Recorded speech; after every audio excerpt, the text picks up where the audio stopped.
विषय मराठी बालभारती इयत्ता तिसरी. सर्वनाम. आमच्या ताईचे नाव अर्चना आहे. अर्चना ताई 5वीत आहे.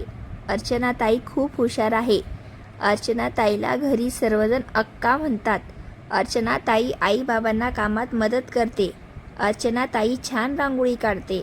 अर्चना ताई रोज रात्री 2 तास अभ्यास करते.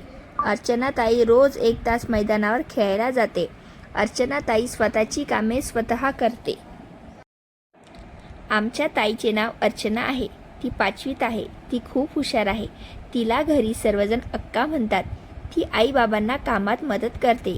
ती छान रांगोळी काढते. ती रोज रात्री 2 तास अभ्यास करते. ती रोज 1 तास मैदानावर खेळायला जाते. ती स्वतःची कामे स्वतः करते. पहिला उतारा आणि दुसरा उतारा यामध्ये काहीतरी बदल झालेला आहे. तो तुम्हाला सांगता येईल का? बघा, अर्चनाताई या नामाऐवजी ती हा शब्द वापरलेला आहे. नामाऐवजी वापरला जाणाऱ्या शब्दांना सर्वनाम असे म्हणतात.